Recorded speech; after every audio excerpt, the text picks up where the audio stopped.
pozisyonunu vermişti galiba, öyle bir şey hatırlıyorum. İçeriden denedim. Büyük bir hata yaptım ama Bottas bot olduğu için herhangi bir sıkıntı yaşamadık. Eğer bot olmasaydı ölümcül bir hamle. Kesinlikle bunu online'da denemeyin bu arada arkadaşlar. Bu benim offline'da yaptığım şeyleri kesinlikle ve kesinlikle online'da denemeyin. Merhabalar, ben F1. Uzun zamandır böyle haftalık event videosu atmıyorduk. Çünkü atamıyorduk arkadaşlar. Haftalık eventler bir süredir kilitlenmişti. Podium Pass'ler yenileniyordu. Bazı update'ler geldi. Biraz F1 kendini toparladı diyebiliriz o açıdan. Bir şeylerde değişikliğe gittiler. Ardından online haftalık event geldi. Online haftalık eventleri de çekmeyi pek sevmiyorum. Çünkü normal online yarışlarla arasında çok büyük bir fark yok. Yine çok hızlılar ve çok keyifli yarışlar geçebiliyor ama açıkçası videoya çekmek içimden gelmedi. Tekrar bir offline eventle karşınızdayız. Scuderia Ferrari'de Charles Leclerc olarak yarışacağız. Yarışı kazanmak hedefimiz. Aynı zamanda yarış Çin'de geçiyor arkadaşlar. Tekrar şöyle bir ödüllere bakalım. Değişmiş mi? Ödüllerde bir değişiklik yok. Görmüş olduğunuz üzere. Hala kupalar aynı.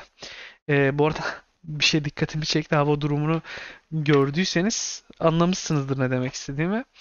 Çin'deyiz. Yağmurlu bir hava. Gördüğüm kadarıyla. Tabi bilemiyoruz. Göreceğiz. Asistlerimiz bu şekilde. Ben asistlerimi hep bu şekilde kullanıyorum.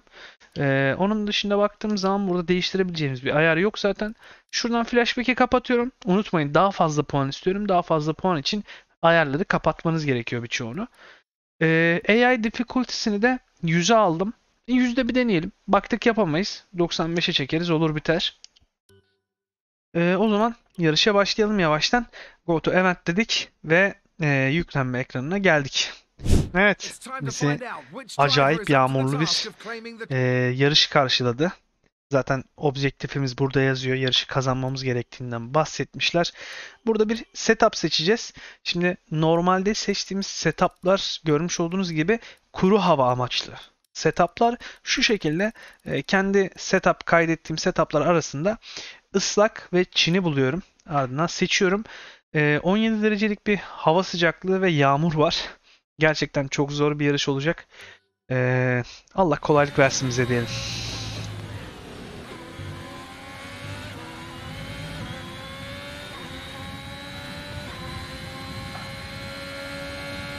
Evet, bir de üstüne en hızlı laple başladık. Çok güzel derken zaten Ricardo aldı ama olsun. Şimdi arkadaşlar, Çin gerçekten en sevdiğim harita. Nedenini de soracaksınız muhtemelen. Çünkü özellikle ilk iki virajı, şu an döndüğümüz virajlar gerçekten çok fazla keyif aldığım virajlar. Ki ne kadar arkasını kaydığını gördünüz. Yağmurlu olunca bir tık bütün pistler aslında sakıncalı, sıkıntılı ve gerçekten dönülmesi zor pistler haline geliyorlar ama gerçekten bu pistte çok fazla keyif alacağımıza eminim. Umarım keyifli geçer. Tüm yarış boyunca eğlenebiliriz. Geçeceğimiz çok fazla adam var. Bir yandan onu fark ettim. 8. başladık yarışa ve oyun 1. olmamızı istiyor. Bu gerçekten çok zor bir görev gibi gözüküyor şimdilik ama eğer bu kadar adam geçmemizi istiyorsa bunun bir sebebi vardır diyorum. Muhtemelen evet. Tam tahmin ettiğimiz gibi intermediate'lara geçmemizi istiyor oyun. Muhtemelen hava kuruyacak bir miktar ve intermediate'lar çok daha hızlı olacaklar. Erken bir intermediate denemesi muhtemelen bize yarışı getirir. Weather report. Set medium tires mı? Şaka mı yapıyorsun? Weather report. Öyle mi söyledim yani? Tamam. O zaman şeye geçiyoruz. Internlere geçeceğiz.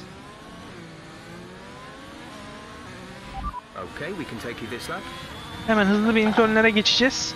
Muhtemelen burada çok fazla süre kazanacağız. Çok muhtemelen bu tarz bir geçişten bahsediyorlar. Çünkü 7 kişiyi 8 kişiyi birden sadece 9 turda geçmemiz çok mümkün değil bu zorlukta. Muhtemelen dediğim gibi hava çok kuruyacak ve biz mesela şu an interne geçiyoruz. Muhtemelen onlar wette kalacak ve çok fazla süre kaybedecekler. Bu bize yarayacak diye düşünüyorum. İnternlere geçtik. Güzel bir başlangıç. Umarım dediğim gibi olur. Hız kazanırız. Çünkü bu biraz zar atmaya da benziyor. Biraz kumar, riskli bir şey. Belki de Yağmur daha fazla bastıracak. Hiçbir fikrim yok. Sadece Jeff'in dediklerine uymaya çalışıyorum şu an. Jeff şu an kulağıma öyle Yağmur yavaşladığı için pistin daha iyi olacağını söylediği için direkt internlere geçtim. Muhtemelen de süre kazanacağız diye düşünüyorum arkadaşlar. Bu aynı zamanda bir undercut denemesi haline de geliyor. Erken lastik değiştirdiğimiz için diğer pilotları pistte değil, onlar pit halindeyken geçmeyi sağlayacak o bize. Yani nasıl konuşuyorum? Geçmemizi sağlayacak o bize. Bu da undercut denemesi gibi bir şeyler oluyor. Tabi başarılı olabilirsek, umarım başarılı oluruz. Bir yandan da görüntü kalitesiyle ilgili eğer gözünüzü rahatsız eden bir şey varsa tahmin ediyorum bir miktar görüntü kalitesi düşmüş olabilir eski videolara göre. Biliyorsunuz arkadaşlar, yayınlara başladık. Twitch'te yayın yapıyoruz bir süredir. Umarım sizler de bir ziyaret edersiniz, bakarsınız şöyle. Gerçekten çok keyifli zaman geçiriyoruz. İzleyicilerimizle beraber online lobilere giriyoruz. Onlar da bizimle beraber challenge'ımıza uyuyorlar. Biliyorsunuz nasıl bir challenge'ımız var. Her zaman sıralamaya atlayıp en arkadan başlayıp olabildiğince en öne doğru gitmeye çalışıyoruz. Bu sırada da tabii ki sürekli bir kaza ve kaosla karşılaşıyoruz. O yüzden bize uyuyorlar ve çok keyifli zaman geçiriyoruz onlarla beraber. Siz de bir ara bir şöyle bir bakabilirsiniz, en azından şöyle bir Twitch'e gelip. Hatta sub butonumuz falan da açıldı. Bayağıdır Twitch'te güzel bir şekilde ilerliyoruz. Bundan sebeptir ki görüntü kalitesini biraz düşürmek zorunda kaldım derken Norris'i dahi geçtik. Bu güzel bir haber. Tabii ki hala 7. gözüküyorum ama pit'e girmeyen muhtemelen birkaç pilot daha vardır. Onları da yavaş yavaş geçeriz. Ne diyorduk? Çözünürlük. Biraz çözünürlüğü düşürmek, biraz görüntü kalitesini düşürmek zorunda kaldım. Çünkü canlı yayın yapmak, kayıt yapmaya göre biraz daha zor bir iş ekran kartı açısından. Ve ekran kartımız biraz kötü olduğu için böyle bir şey yapmak durumunda kaldım arkadaşlar.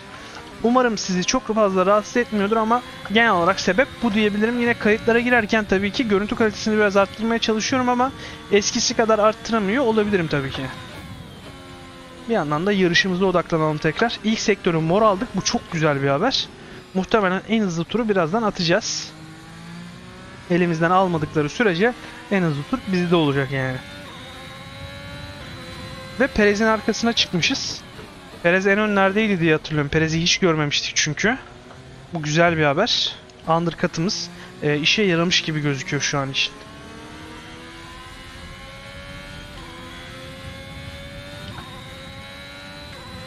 Bastırmaya devam ediyoruz. Sektör 2'miz yeşil geldi.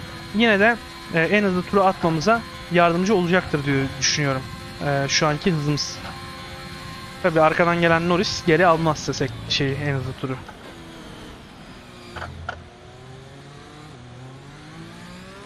Ricardo pit'e girmiş. Ricardo'yu geçeceğiz. Çok güzel bir haber. Umarım daha fazla pit'e giren vardır. Ve bol bol pilot geçeriz. Bir şu safety car mı? En azından en hızlı turu bir atayım arkadaşlar. Sonra dururum. Ha, finish orada değilmiş ki.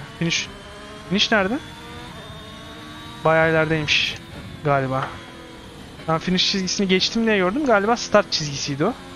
Mazepin'in arkasında kalmışız. Neden çok ani bir fren yaptığımı açıklayacağım size.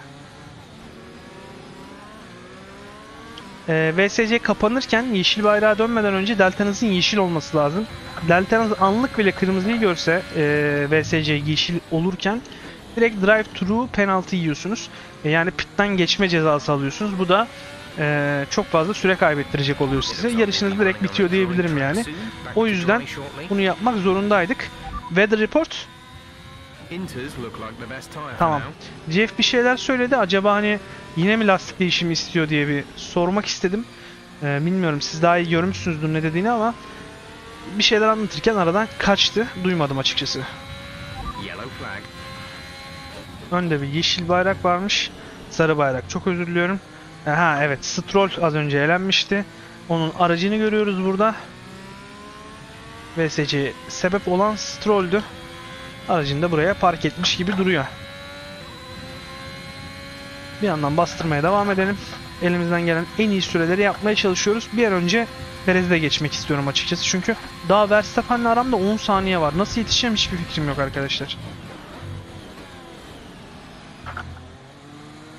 Daha Verstappen'den sonra Bottas'la Hamilton var bir de üstünüz. Gerçi Hamilton pit'e girdi. Çok güzel haber. Muhtemelen Hamilton Vettel'le devam etti diyeceğim ama daha pit'in girişinde gibiydi. Daha pit'e girmedi bile bu arada arkadaşlar. Pitleri Mercedes'lerin en sonda olduğu için, gerçi en başta galiba. Aynen en başta. O yüzden internlere yeni geçmiş olabilir. Muhtemelen wet lastiği vardı. Bir miktar daha geç girmek istedi ama bu ona çok fazla süre kaybettirdi diye düşünüyorum. Bir şeyler söyledi Jeff yine. Yine ben kaçırdım. Hava mı kuruyor arkadaşlar? Öyle bir şey varsa söyleyin lütfen, yoruma yazın da ona göre ben de lastik değiştireyim. Weather report. Weather report. Tamam, hala herhangi bir lastik değişimi yok. Gözükmüyor görünürde.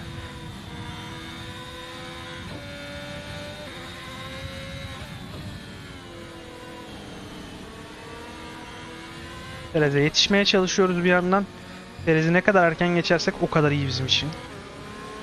Hava kurudu bu arada. Fark ediyor musunuz? Hava kesin kuruyor arkadaşlar. Yağmur falan kesildi. Weather report. Hala internler diyor. Devam edeceksin diyor. Ben acaba risk alıp erken bir soft'a mı geçsem diyorum ama. Çünkü ne kadar erken geçersem o kadar iyi olacak benim için. Weather report. Hala öyle. Ben bu arada soft'u buradan ayarlayacağım. Çünkü hava kurudu. Kesinlikle soft'a geçeceğiz. Weather report. Şu anki taktiğimiz çok önemli. Ne zaman gireceğimiz pite gerçekten çok önemli. Weather report. Hala öyle, tamam. Daha en az bir turumuz daha var. Soft'lara geçmek için ama kesinlikle ve kesinlikle soft'lara geçeceğiz gibi gözüküyor. Şimdi bir atak yapmam lazım. Bu arada overtake'i yine açık unutmuşum. Standart, beni tanıyorsunuz, bir ufak böyle şeyler yapıyorum. Maalesef. Hatamızı yaptık Perez'e. Biraz zorlama bir atak oldu ama yine de ekmek çıktı diye düşünüyorum. Burada da içeriği biraz boşluk bırakıyoruz Perez'e. Beraber döneceğiz. Ardından elveda Perez, kendine iyi bak. Bir şeyler oluyor ama henüz yeni lastiğe geçmek için bir sebep yok gibi gözüküyor diyor Jeff. Çok dikkatli olmamız lazım ve bu turun sonuna doğru bir kez daha sormamız lazım. Emin misin diye. Çünkü gerçekten yarış sonunu bu belirleyecek. Şu an 9 saniyelik bir fark var önümdeki Bottas ve Verstappen'le aramda. Her şeyi tamamen ve tamamen soft'a geçişimiz belirleyecek. Weather report. Tamam, hala öyle. Çok güzel. Bunu sık sık soracağız. Mutlaka siz de yarışlarınızda sorun böyle durumlarda. Çünkü her şeyi bu belirliyor. Görmüş olduğunuz üzere sadece Vettel'den interne geçişimiz bile kaç kişiyi geçmemize sebep oldu arkadaşlar. Erken geçişimiz. Weather report. Hala öyle, çok güzel. Şu düzlüğü geçince bir kez daha soracağım. Ondan sonra ona göre pozisyon almaya çalışacağız.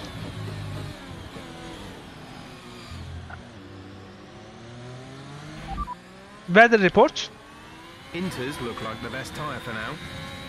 Tamam, bir tur daha atıyoruz bu lastiklerle. Ondan sonra soft'lara kesin geçiyoruz artık. Muhtemelen hava kurur yani çünkü. Yağmur hiç yok çünkü, sıfır. Herhangi bir şekilde yağmur gözükmüyor.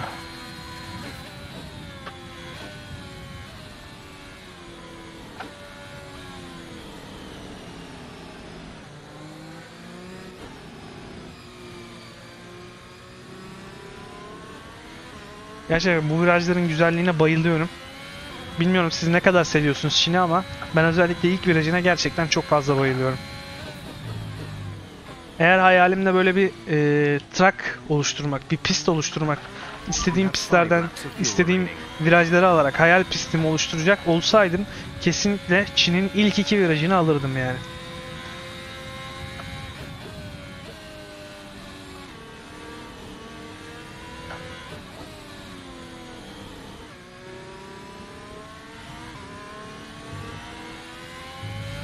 Olabildiğince odaklanıyorum. 7 saniyeye kadar düşürdük aradaki farkı. Yaklaşık 3 turumuz var ama 3 turda internlerle geçmek imkansız. Kesin. DRS Enable. Zaten DRS Enable demesi softlara geçeceksiniz anlamına geliyor. Pist tamamen kuruduğu anlamına geliyor arkadaşlar. O yüzden direkt softlara geçeceğiz. Başka şansımız yok şu an.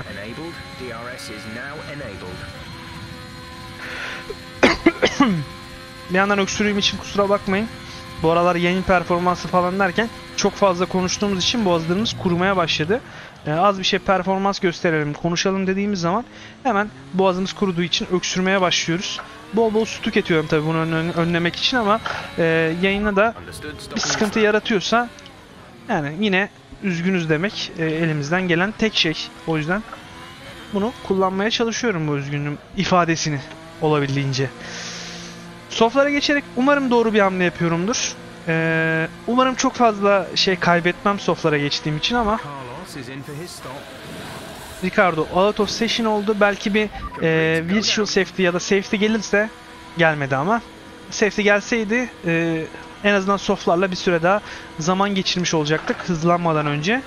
Bu da kesinlikle bize katkısı olacaktı ama olsun, yine de olabildiğince süre kazanırız diye düşünüyorum. Ki ne kadar süre kazandığımıza şimdiden bir bakarsanız anlayacaksınız. Gerçekten çok daha hızlı dönüyoruz pisti internlerden. Baksanıza Mazepin ne kadar süre kaybediyor burada. Mazepin çok fazla süre kaybetti mesela dönüşlerde. Hatta bize de süre kaybettirdi yani. Baksanıza o kadar rahat dönüyor ki araç. Yere tutuşu falan acayip değişti yani. Özellikle direksiyon kullanıyorsanız ancak bu hissi alabilirsiniz. Internlerden veya wetlerden soft'a geçtiğiniz zaman pistte acayip bir şekilde force feedback azalıyor.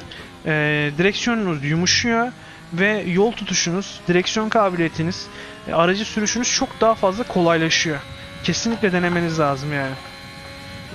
Hissiyat konusunda çok fazla şey değişiyor.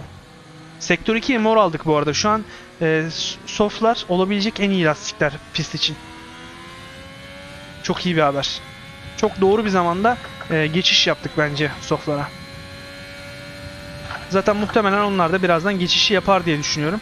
Yapmak zorundalar diye düşünüyorum hatta. Başka şansları yok çünkü. 4 turluk yakıtımız kaldı zaten. 2 turumuz kaldı. Hiçbir sıkıntı yok o konuda da. Burada curve'ün üstünden atlıyorum sürekli bir şekilde ama pite girenler var. Pite girmeyenler de var. Pite girenlerin hepsini geçmeye çalışacağım şu an. Tek amacım o. Hamilton'ı görüyorum galiba orada. Hamilton aynen öyle. Bottas'la Verstappen'i görüyorum. Onları da geçersen işimiz bayağı bir kolaylaşacak derken Bottas önümüzde kaldı. Bakalım burada hatamızı yapabilecek miyiz? Umarım hatamızı yapabiliriz derken dışarıyı aldık, ardından ilk virajda içerisi oldu burası derken çok güzel bir geçişe imza attık. Gerçekten daha iyisini yapamazdık diye düşünüyorum derken Bottas bir atak hamlesi deniyor. Arkamda düzlükte gerçekten çok hızlı bu arada Ferrari'ye göre. Interne olan Alonso burada biraz süre kaybettiriyor bize.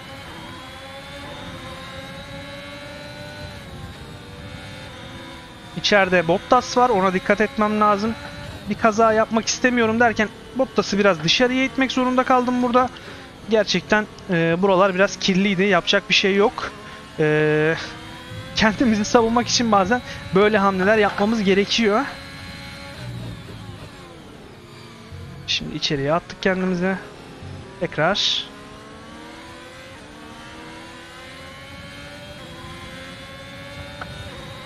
Latifi zaten bize yol verecektir. Orada bir sıkıntı yok. Ama Bottas'a karşı nasıl kendimizi savunacağız? Hiçbir fikrim yok açıkçası. Burada Latifi'den DRS almış olmamız bizim için bir avantaj.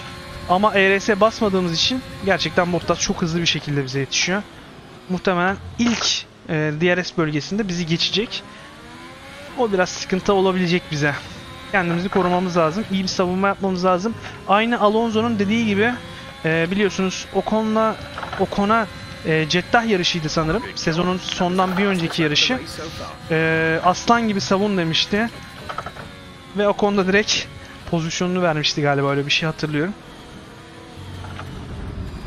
İçeriden denedim. Büyük bir hata yaptım ama Bottas bot olduğu için herhangi bir sıkıntı yaşamadık. Eğer bot olmasaydı ölümcül bir hamle. Kesinlikle bunu online'da denemeyin bu arada arkadaşlar. Bu benim offline'da yaptığım şeyleri kesinlikle ve kesinlikle online'da denemeyin. Offline'da tamamen bot olduklarını bildiğim için bu hamlelere girişiyorum. Kesinlikle ve kesinlikle online'da bu hamlelere zaten girişmem. Siz de mutlaka bu hamlelere girişmeyin arkadaşlar. Online'da.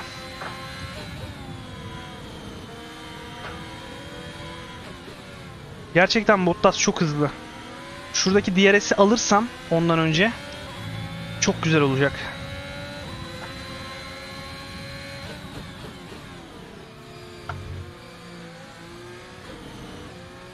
DRS'i almayı başardım. Buradaki düzlükte geçersem eğer yarış bitiyor ve ben kazanıyorum gibi gözüküyor. Umarım düzlükte geçmeyi başarırım. Arada çok fark var. 700 saliselik bir fark var. ERS basıyorum full. DRS'de aldık. Gerekirse geç fren yapacağız. Her şeyi deneyeceğiz Bottas'ı geçmek için. Yaptık artık. Bir şeyler yaptık arkadaşlar. O kadar olur. Çok da takılmamak lazım. Bottas'ı içeride tutmaya çalışıyorum. Finale yakışacak şekilde geçmeyi başardık galiba. Galiba diyorum çünkü yukarıya sol üstte bakamadım. Ama elini falan böyle yapıyorsa pi vardır. Kazanmışızdır. Kazandık de bana ne olur. Yes. Ama Driver of the Day ikinciyken de olabilir. Bilmiyoruz hala birinci miyiz. Umarım birinci olmuşuzdur. Çok kirliydi bu arada. Yarışabileceğim en kirli yarıştı. Bottas'a karşı savunma yapmak için çok fazla direndim. Çünkü kuru setup'la yarıştım arkadaşlar. Yağmurlu bir setup'la yarıştım. O yüzden hava kuruduğu için, hava kuruyunca otomatikman Bottas benim daha önüme geçti. Bir sürü XP kazandık buradan. Biliyorsunuz çok fazla XP kazandırıyor bu tarz eventler. Derken birinci olmuşuz. Yes be. Bu arada bakalım. 1.33 400 mü atmış Lewis Hamilton? Sen deli misin bro? Nasıl attın o kadar süreyi? Biz 1.36 800 atmışız ama unutmayalım biz yağmurlu setuplarla yarıştık. Burası işin en önemli kısmı çünkü kuru setupla yağmurlu setup arasında çok fazla yere basma kuvveti farkı var. Yere basma kuvveti ne kadar fazla olursa o kadar düzlüklerdeki, virajlardaki hızınız değişiyor. Biz kuru bir setupla değil, yağmurlu bir setupla yarıştığımız için bu kadar yavaş kaldık. Hava kuruyunca bu arada 370.000 puan yapmayı başarmışız. Ve işi bitirmişiz açıkçası. Sevindim bitirebildiğimize. Güzel bir haber bu da. Şöyle bir bakalım. İşte nasılmış? Sıralamada kaçız? Yüzde kaçtayız falan. Yüzde olarak çok yüksekte olduğumuzu düşünmüyorum. Çünkü zar zor geçtik. Zar zor birinci olduk. Az daha birinci olamıyorduk hatta. O yüzden bir kontrol etmekte fayda var. %8'deyiz arkadaşlar. Muhtemelen ben birkaç kere daha denerim. Muhtemelen kuru setup'la da şöyle bir denerim. Çünkü yağmurlu setup bize çok fazla süre kaybettirdi diye düşünüyorum. Yağmurlu setup'ın da iyisini, güzelini TT'lerden çok fazla bulamıyorsunuz. O yüzden muhtemelen setup'tan dolayı biraz yavaş kaldık. Dediğim gibi kuru setup'la denediğimde muhtemelen %5'in içine girmeye başarırım. Çok teşekkür ederim izlediğiniz için. Desteklerinizi gösteriyorsunuz bana. Ben de çok mutlu oluyorum. O yüzden ekstra teşekkür etmek istiyorum sizlere. Yine yeni videolarda görüşmek üzere diyelim. Kendinize iyi bakın efendim. Hoşça kalın. Bay bay.